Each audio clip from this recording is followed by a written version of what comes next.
신약성경 마태복음 6장 9절부터 13절 말씀 개역개정과 세번역으로 한 번씩 교독하겠습니다.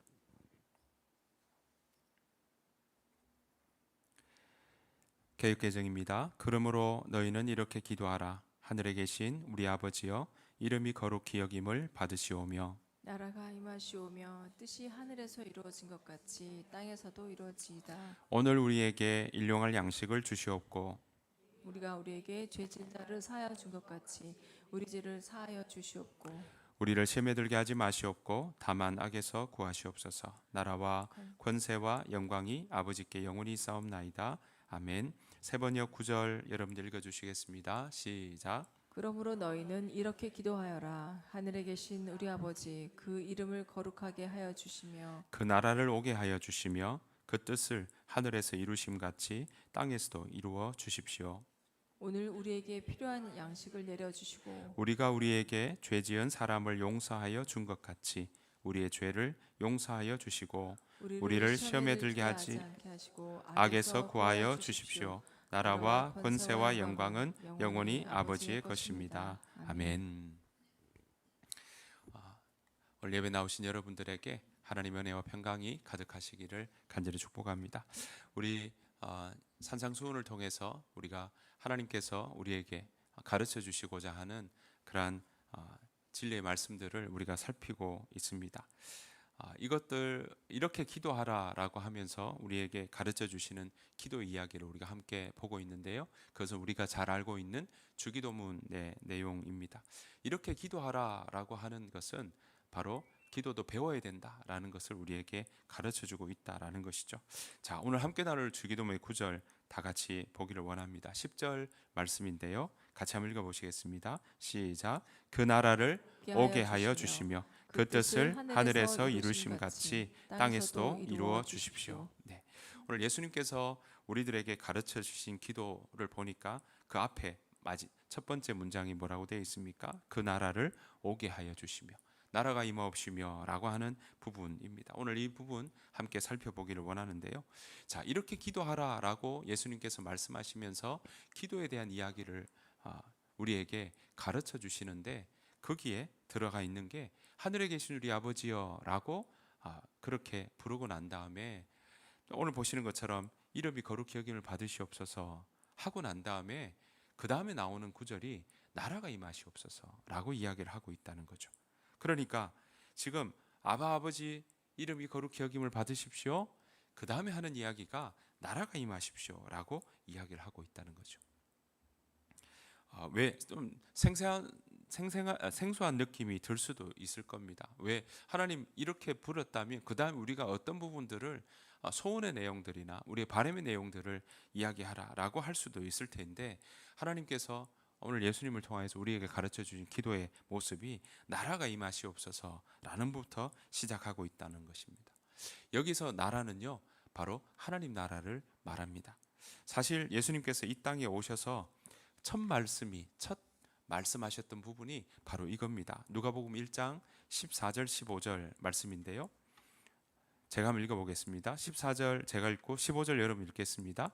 요한이 잡힌 뒤에 예수께서 갈릴리에 오셔서 하나님의 복음을 선포하셨다. 15절 때가 찼다. 하나님의 나라가 가까이 왔다. 회개하여라. 복음을 믿어라. 자, 예수님께서 첫 번째 처음 공생애 때 그들과 함께 하는 제자들에게 첫 번째 메시지가 뭐였냐면 때가 찼다. 하나님의 나라가 가까이 왔다. 회개하여라. 복음을 믿어라. 라는 구절이었습니다.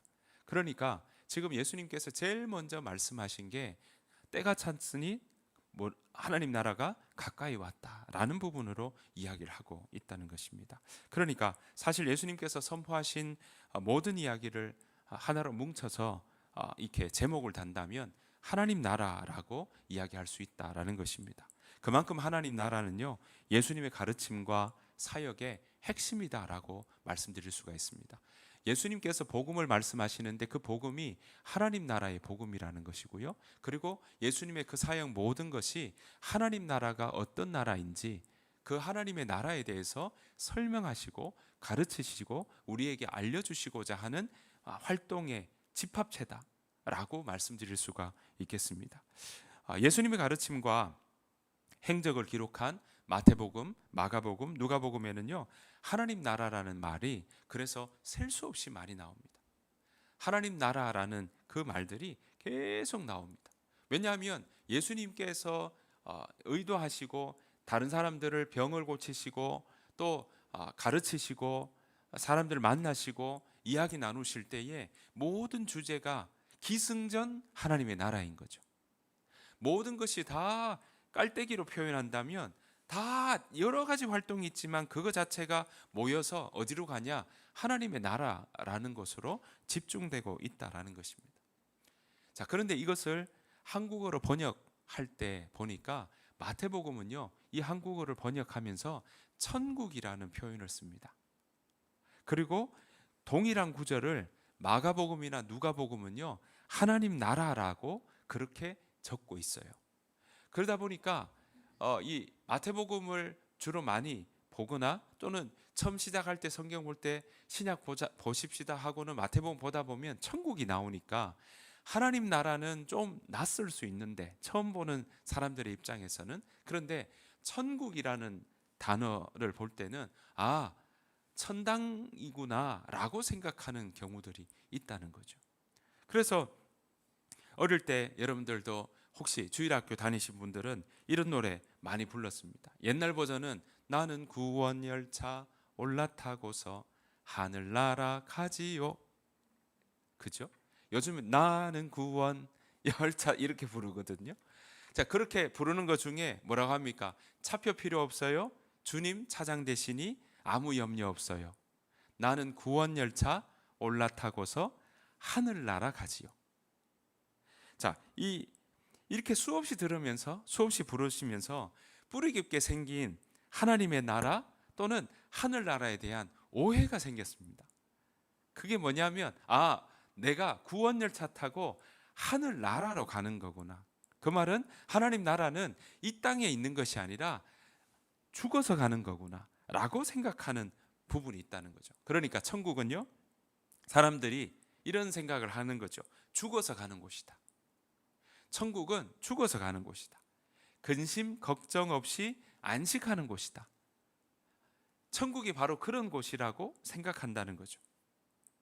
그래서 어느 순간 한국 교회에서는요, 하늘나라라는 건 어느 순간 천국이 됐고 천당이 됐어요.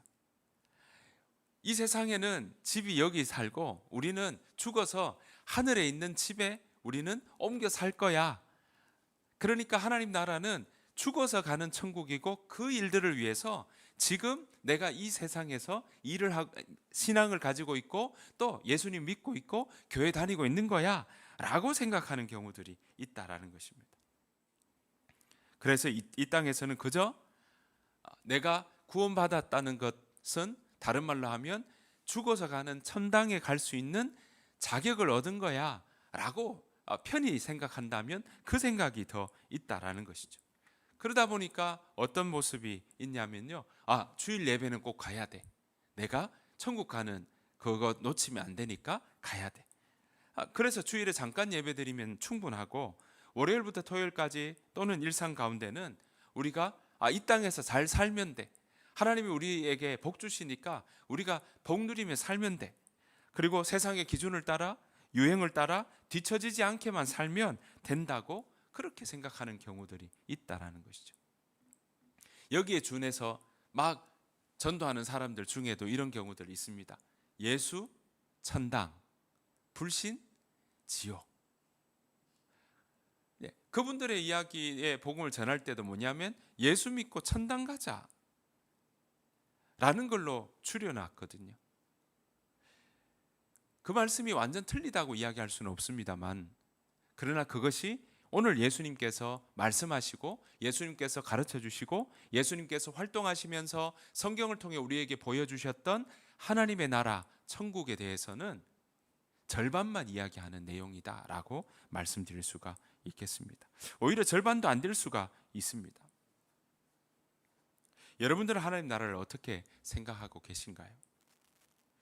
경쟁에 치열한 세상에 열심히 살면서 하나님의 도움을 받아 보란 듯이 성공하고 부자 되고 인정받으면서 행복하게 살아가는 것이 그거는 다 하나님 믿는 사람으로서 당연한 거 아닌가라고 생각할 수 있습니다. 근데 만약에 정말 우리도 그렇게 생각하는 청년들이 있다면, 그렇게 생각하는 우리 성도님들이 계신다면, 예수천당 불신지옥의 마음으로 우리가 예수님의 그 말씀들을 받아들이고 이해하고 우리가 그렇게 생각하고 있다면, 그것은 예수님께서 말씀해 주신 하나님의 나라에 대해서 일부만, 부분만 어쩌면 오해하고 있다라고 말씀드릴 수가 있습니다. 왜냐하면 예수님께서 생명을 다해 가르쳐 주신 내용을 우리가 일부만 잘못 이해하거나 오해하고 있는 셈이 된다라는 것입니다. 왜냐하면 하나님 나라라고 하는 예수님께서 말씀하신 하나님 나라, 또 오늘 이 주기도문에서 나라가 임하시옵소서, 하나님의 나라가 임하시옵소서라고 하는 구절을 잘못 우리가 이건 아무 의미가 없는 것처럼, 또는 마지막 때에 예수님께서 다시 올 그때에 나라가 오십시오, 그것만 이야기하는 것처럼 오해할 수가 있다라는 것입니다. 여러분, 예수님께서 말씀하신 하나님의 나라는 지역이나 공간적 개념, 집같이 천당 할 때 집당자처럼 그런 공간적 개념이 아니라 다스리는 개념입니다. 다스림의 개념이고 지배의 개념이고 통치의 개념이 여기에 담겨 있습니다.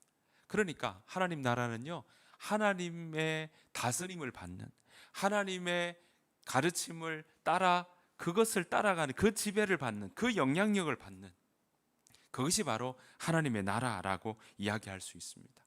성경을 보아도요, 하나님의 나라라고 할 때 이 나라는 헬라어로는 바실레이아라고 하는, 바실리아라고 하는 이야기인데요, 이게 지배의 의미를 가지고 있어요. 그러니까 왕국 또는 그 왕국 안에 지배라는 의미가 이 가운데 훨씬 더 많이 담겨 있습니다. 그러니까 공간적 개념이 아니라 지배의 개념이 여기에 있다라는 것입니다.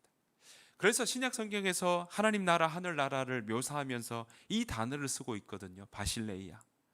이 단어를 쓰고 있는 이유가 뭐냐면, 이건 공간적 개념이 아니라 통치의 개념이다.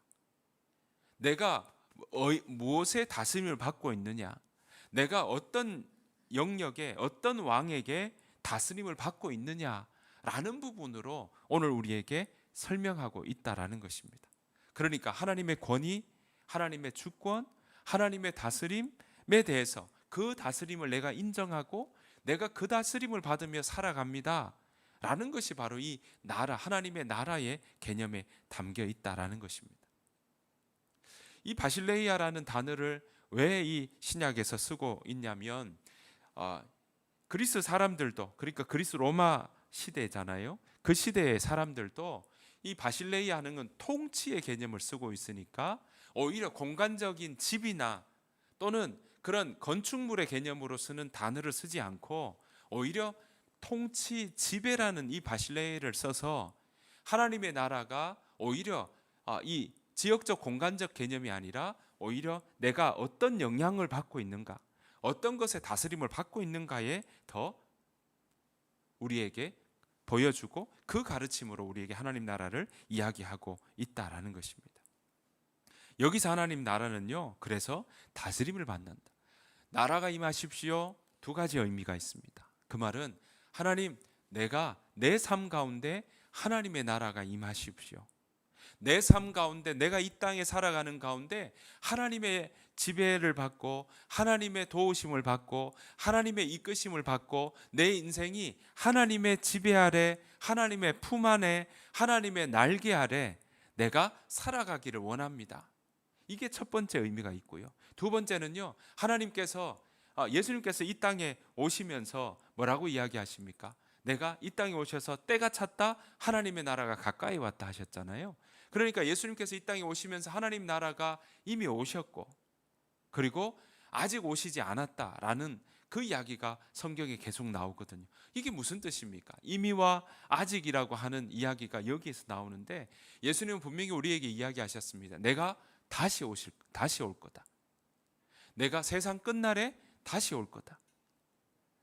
그때 이 세상에 이제 끝이 되고 심판이 있고 그때 예수님께서 다시 오시겠다는 약속을 오늘 성경을 통해 말씀하시거든요. 그러니까 우리는 어떻습니까? 예수님이 오신 이후에 하나님 나라가 이미 그때부터 시작이 되었고, 그리고 다시 오시는 그때까지 우리는 지금 살아가고 있는 거죠.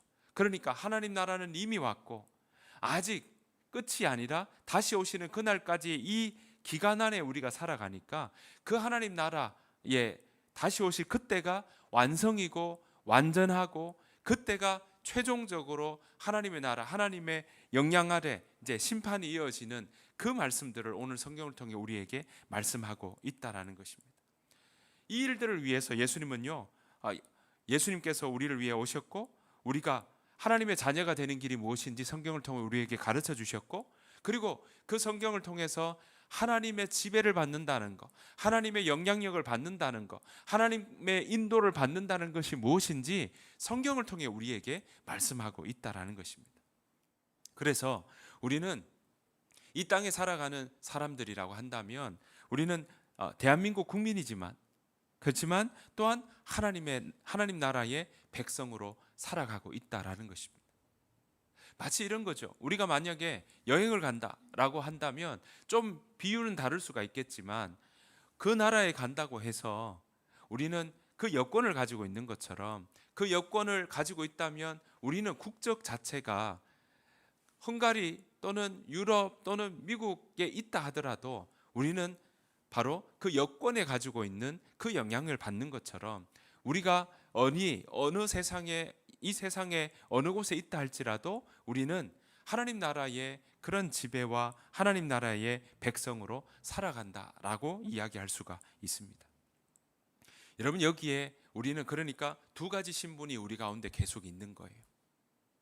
두 가지, 우리가 예수님을 믿는다라고 할 때, 하나님의 자녀가 된다고 할 때, 하나님 나라의 백성이 된다고 할 때 두 가지 신분이 우리 가운데 있는 겁니다. 이 땅에서 살아가는 우리의 육신적인 모습의 신분들, 각 나라마다의 우리의 주민 시티즌십이 있겠죠. 자, 그런 부분들이 있는 것하고 플러스해서 우리가 신앙으로 살아가는 삶이라면 하나님의 자녀의 모습이 우리 가운데 있다는 거죠. 문제는 여기에 우리가 살아가고 있는 다시 오실 하나님 그때까지는 우리가 이 땅을 살아가다 보니까 이 땅에 살아가는 동안에 세상이 흘러가고 있는 흐름들이 우리에게도 영향을 미친다는 겁니다. 세상이 흘러가는 유행들이 우리에게도 거기에 반응할 수밖에 없다는 거죠. 세상을 이끌고 가는 트렌드가 하나님 나라의 방식과 같으면 괜찮은데 세상을 이끌고 가는 트렌드가 하나님 나라의 방식과 굉장히 차이가 있을 때가 있다라는 것입니다. 여러분, 트렌드 많이 듣습니다. 요즘 서점에 가면 2025년 트렌드, 2025년 한국교회 트렌드, 계속 흐름을 이야기합니다. 왜 흐름을 자꾸 보고 그 책을 계속 이어서 나올까요? 네, 그 흐름에, 그 유행에 따라가는 것이 이 세상에 어떻게 하면 잘 살 수 있는 방책이요, 방법이라고 생각하기 때문에 그럴 겁니다.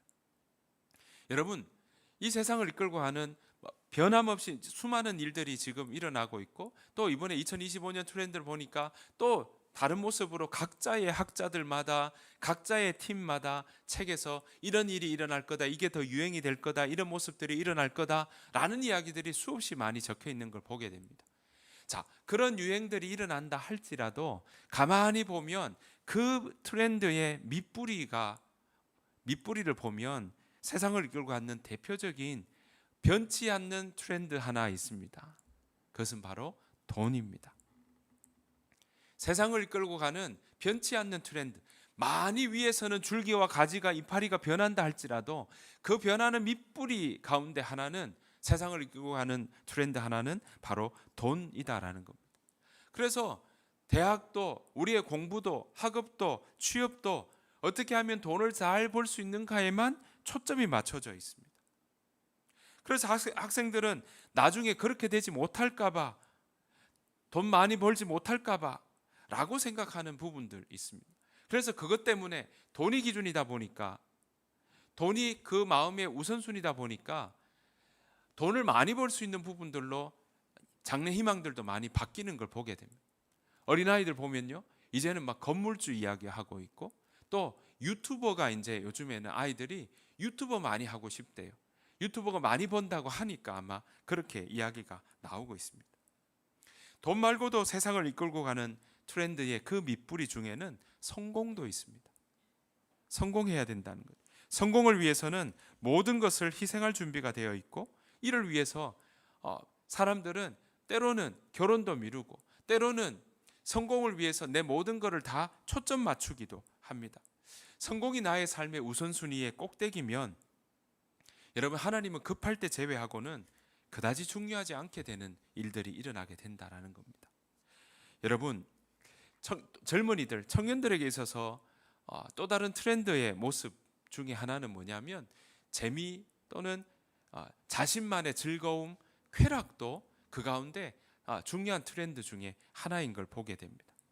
장기 계획을 세우기에 미래가 너무 불확실해져 보이는 시대다 보니까 지금 이 자리에서 내가 누리는 재미, 내가 누리는 즐거움, 내가 누리는 플렉스하게 내가 누리고 싶다라는 것이 우리 마음에 그런 요소로 계속 흘러가고 있는 걸 보게 됩니다. 물론 여러분, 돈이 필요 없다는 것이 아닙니다. 또 성공이 필요 없다는 것이 아닙니다. 재미가 있어야 되죠. 즐거움이 있어야 되죠. 그런데 문제는 이런 거 다 하나님이 공급해 주시고, 또 이거 주셨고 재미있게 살기를 원하시고 복되게 살기를 원하시는 게 하나님의 뜻입니다. 그러나 여러분, 돈이 우선순위가 되고 성공이 그 사람의 가장 중요한 목표가 되고, 그리고 재미와 쾌락이 우리를 끌고 다니기 시작하는 삶이 된다면, 그러면 그건 범위를 넘어서는 일이, 과도한 상황이 생깁니다. 과유불급이 되는 것이죠. 여러분, 이뿐만 아닙니다. 사람들은 자꾸 더 어려워지고 더 극박한 상황들이 되니까 다른 사람들에게 자꾸 인정받으려고 하는 것이 커지는 모습들이 보게 됩니다. 내 가치가 타인의 평가에 의해서 좌지우지되는 시대가 되었습니다. 그러다 보니까 인정받는 것에 목을 매는 경우가 많고, 인정이 필요한 건 분명히 맞는데, 그런데 내가 원하는 인정이 아니라 다른 사람의 인정에 자꾸 자신을 맞추려고 하는 그런 모습들을 우리가 보게 된다는 거죠. 다른 사람의 인정이 없으면 살 수 없을 것처럼 불안한다면 그건 내가 인정받고자 하는 그 마음의 욕구를 넘어서는 인정 중독의 모습으로 걸어가고 있다라는 것입니다. 여러분, 우리는 이런 모습들, 이런 요소들을 이 땅에 사는 동안 이런 트렌드에 영향을 받으며 살아갈 수밖에 없습니다. 돈도, 성공도, 쾌락도, 관계도, 즐거움도 분명히 우리에게는 이 땅에 살아가는 동안에 필요한 요소입니다. 그것 자체가 나쁜 게 아닙니다. 문제는 거기에 우리의 온 마음이 매이게 된다면 그것은 하나님의 나라를 바라볼 수 없게 된다라는 것입니다. 여러분, 그것을 내가 누리며 살아야 되는데 눌려 사는 인생이 된다면 자유할 수 없게 된다라는 거죠. 거기에 따라갈 수밖에 없다라는 것입니다. 사랑하는 성도 여러분, 여러분들은 어떤 흐름으로, 어떤 방식으로 살아가시기를 원하십니까? 하나님 나라의 백성으로 오늘 성경은 우리에게 하나님 나라가 이 땅에 이미 왔으니 하나님 나라의 그 백성으로, 하나님 나라의 자녀로 살아가기를 우리에게 말씀해 주시고, 그 길을 가르쳐 주시고, 그 길을 우리에게 걸어가라고, 함께 하겠다고, 그 백성이 되어라고 우리에게 말씀하고 있는 것입니다. 저는 오늘 말씀을 준비하면서 옛날 갔던 여행이 기억이 났습니다. 저는 미얀마를 여러 번 가본 적이 있거든요.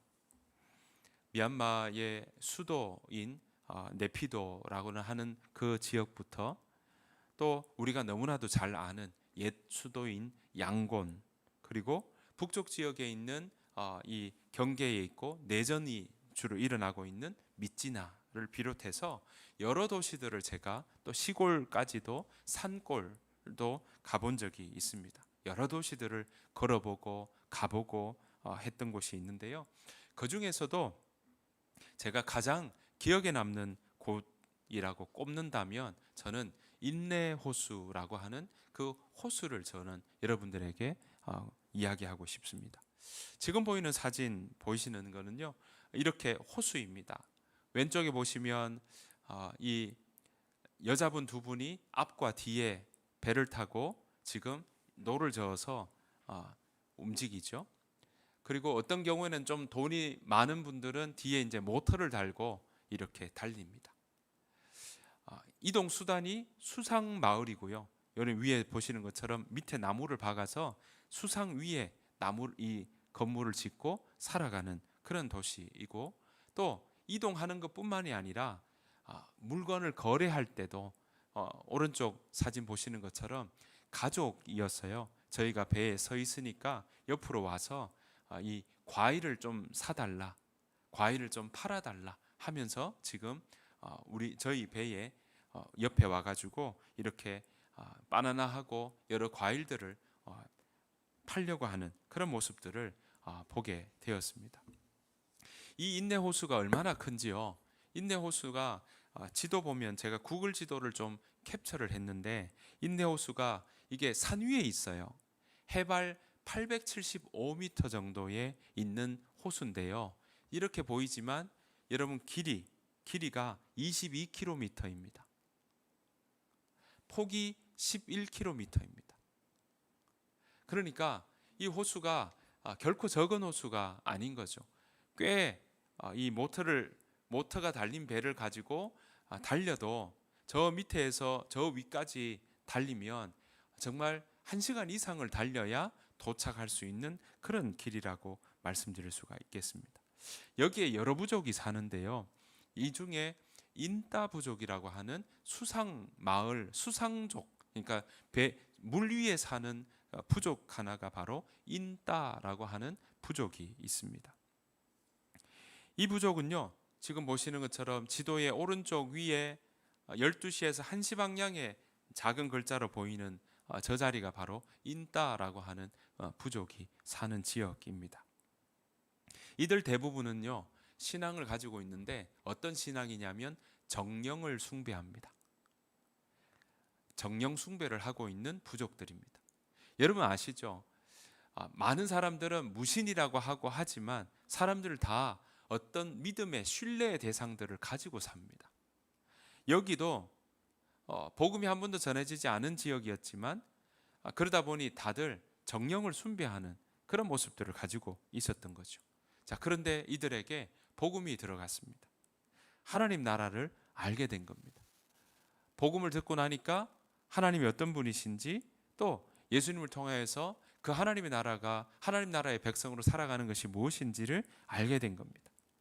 자, 그러다 보니 이들 가운데 일부가 정령을 숭배하던 그 사람들이 하나님의 다스림을 받고 하나님의 지배를 받고 하나님의 통치를 받겠다고, 하나님의 자녀로 살겠다는 결정을 하게 됩니다. 예수님을 믿게 되었다라는 뜻이죠. 자, 이 결정을 하게 되고 나니까 일부는 믿겠다고 하는 사람들이 생기고, 그 부족 가운데 다른 일부는 이 일에 대해서 안 믿는 사람들도 생긴 겁니다. 자, 이 안에서 문제가 일어났습니다. 이 결정 때문에 문제가 일어났습니다. 그것은 무엇이냐면, 우리와 같이 정령을 숭배하지 않으면 너희들 이곳에서 살 수 없다라고 이야기가 나온 거예요. 그러니까 하나님 복음을 접하고 하나님 나라를 듣고 하나님의 지배를 받고 다스림을 받겠다고 결정하고 나니까 어려움이 찾아옵니다. 박해가 옵니다.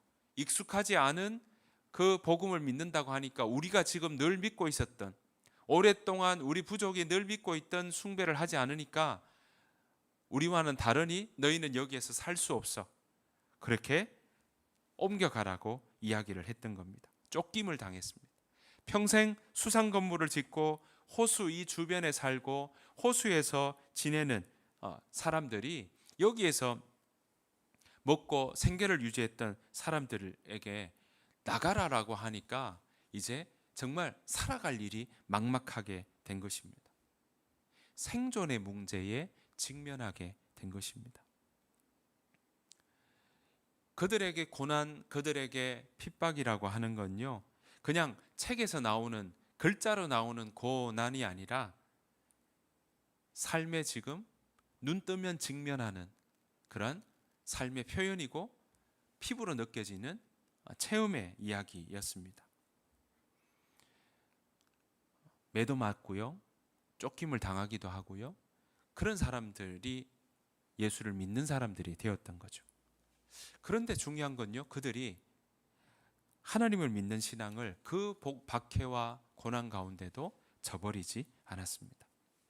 자, 나가라고 하니까, 언제까지 나가라고 최후 통첩을 하고 나가라고 하니까 살던 지역에서 나가야 되잖아요. 안 그러면 그거 믿지 말고 우리랑 같이 정령 숭배해 라고 이야기하는 이 결단의 시간이 온 거예요. 그래서 그들은 살던 마을에서 나오게 됩니다. 그리고 사람들이 살지 않은 곳을 찾았습니다. 그렇다고 호수 주변이 아니라 다른 지역으로 살아가기에는 저들의 터전이나 생활 방식으로는 도무지 감당할 수가 없으니까 그 호수 주변에 사람들이 안 사는 지역을 보았던 겁니다. 그 지역은 어디냐면 바로 저 위쪽 12시 방향에 일내 호수의 몇 군데에서 이 호수가 유지될 수 있는 민물 호수거든요. 민물 호수가 유지될 수 있는 샘이 터지는 곳이 있습니다. 밑에서 계속 샘이 흘러나오는 곳이 있어요. 그곳은 정령이 있다고 해서 사람들이 살지 않는 곳입니다. 그 지역으로 간 거예요. 샘 터지는 곳, 사람들은 꺼려하고 정령 숭배를 하는 사람들은 꺼려하는 그곳. 게다가 거기는 갈 때 진흙이 있어서 배를 끌고 나오기가 어려운 곳입니다. 그러니까 수상에 나오기도 힘들고 정령 숭배하는 사람들은 꺼려하는 그 지역이니까 다른 부족들은 살지 않는 거죠. 그래서 그 지역으로 이들은 옮겨갔습니다. 하나님 나라를 마음에 품고 하나님 백성으로 살겠다고 나온 사람들에게 정령 숭배하고 샘 터지는 곳, 사람들은 터부시하고 꺼려하던 그곳이 별 중요하지 않게 보이는 거죠. 그들은 그곳으로 이전했습니다. 근데 문제는요, 갈대 진흙이 수초가 있어서 갈대 진흙이 가득 있으니까 배가 나가야 그들의 생활이 오가는 생활이 될 거지 않겠습니까? 그래서 이 갈대 진흙을 파내기 시작합니다. 수심이 한 1m 50에서 2m 사이거든요. 그 길을 갈대 진흙이 배가 오갈 만한 그 길을 수키로, 4km에서 한 5km 정도를 파기 시작했습니다. 갈대 진흙을 걷어내고 배가 다니는 길을 만들었던 겁니다. 그래서 가는 길이요, 지금 보시는 왼쪽 양쪽은 다 수초지 않습니까? 이런 길들을 팠던 겁니다. 파서 그 배로 오가는 길들을 만들었던 거죠. 오른쪽 보이는 것이 바로 그들이 거기에 정착하면서 대나무로 이렇게 집을 짓고, 지금 보이는 이 자리는 이들이 만든 교회입니다. 교회에서 지금 이야기하고 있는데 사진이 좀 작아서 그렇지만 저 오른쪽 위 끝에 보면 우리 이임찬 성도님이 저 자리에 같이 있었던 자리입니다. 여러분, 이 길을 팔 때 한 번에 팔지 않았을 것 아니에요. 사람들은 조롱했습니다. 그들은 갈대 진액을 파내어서 길을 만드는 곳을 미얀마어로 뭐냐 하면 크리아난이라고 불렀답니다.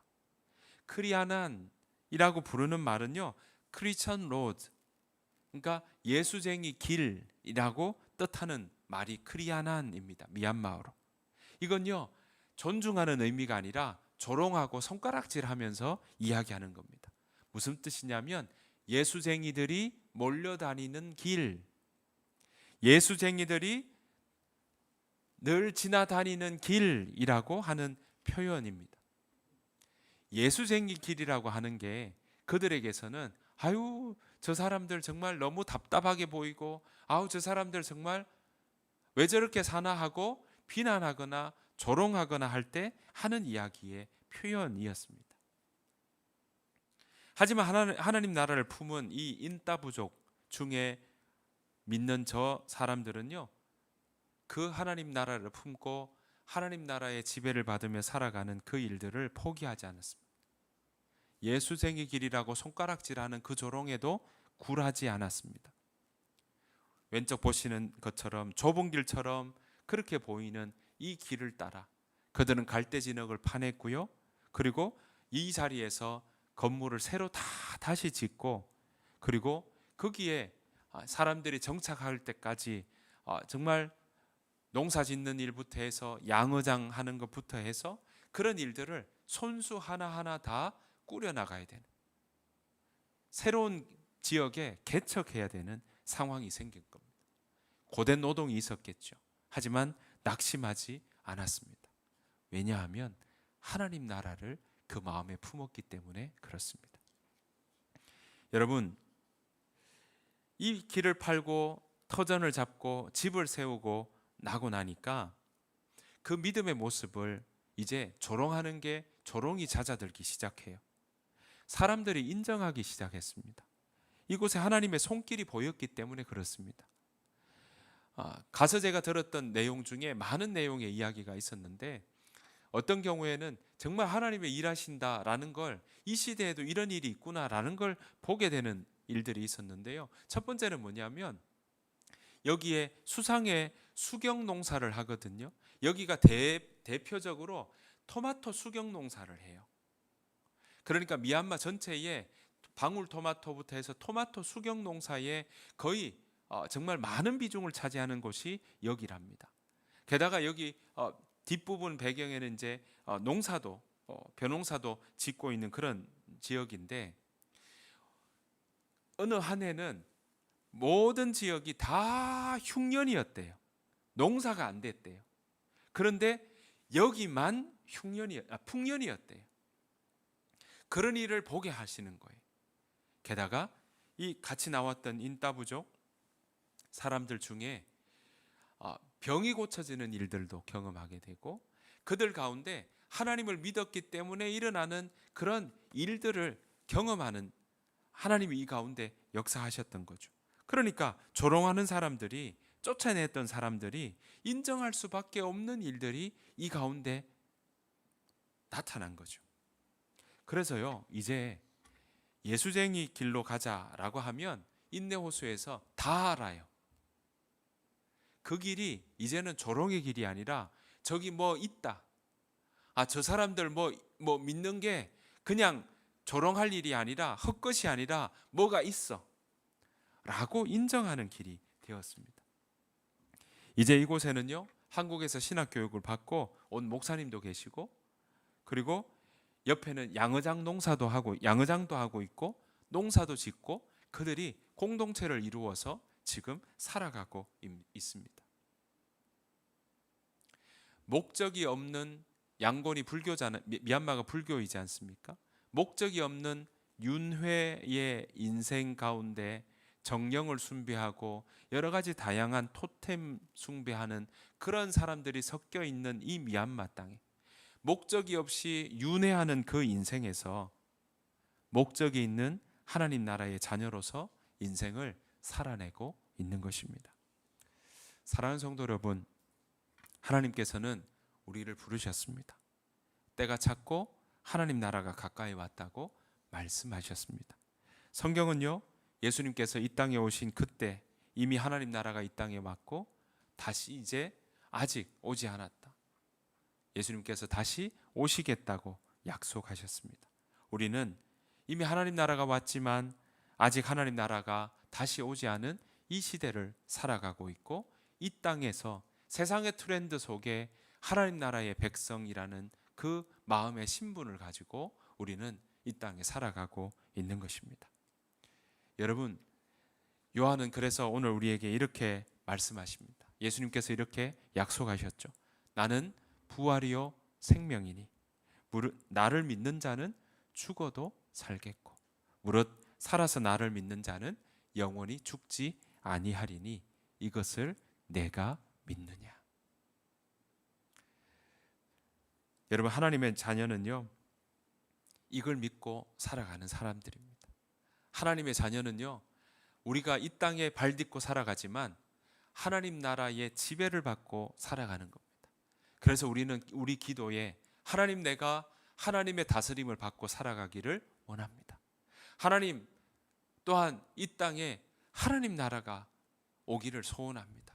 그 마음을 품고 살아가는 사람들이 바로 우리가 예수 믿는 사람들이요, 하나님 나라의 백성이요, 자녀인 것입니다.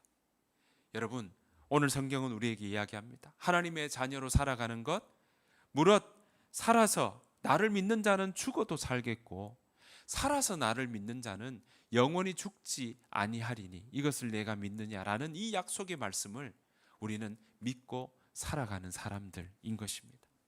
이 약속을 믿고 살아가기에 우리가 이 약속을 품고 우리가 일터에서, 우리 학교에서, 또 가정에서 하나님께서 우리에게 가르쳐 주시는 그 가르침들을 생각하며 그 길을, 그 약속의 말씀을 따라가는 것이 바로 하나님 나라의 다스림을 받는 삶이요, 하나님의 자녀로서의 살아가는 길인 것입니다. 여러분, 그 길은 오늘 성경은 우리에게 좁은 길이라고 이야기합니다. 많이 찾지 않을 수 있다고 이야기합니다. 여러분, 좁은 길이지만 그 길을 기쁨으로 걸어가는 저와 여러분 되시기를 간절히 축복합니다. 그래서 여러분들의 기도 가운데 하나님, 내 삶 가운데 하나님 나라가 임하십시오. 하나님 나라가 임하여 주옵소서. 내 삶 가운데 하나님께서 다스려 주시고 인도해 주시고 하나님의 날개 그늘로 품어 주시고, 그래서 이 땅 가운데 살아가지만 하나님의 백성으로 살아갈 수 있도록 우리를 인도해 주시고 이끌어 주십시오. 그 기도가 저와 여러분 가운데 있기를 소원합니다. 또한 요한계시록 마지막 장에 나오는 것처럼 아멘, 주 예수여 어서 오시옵소서.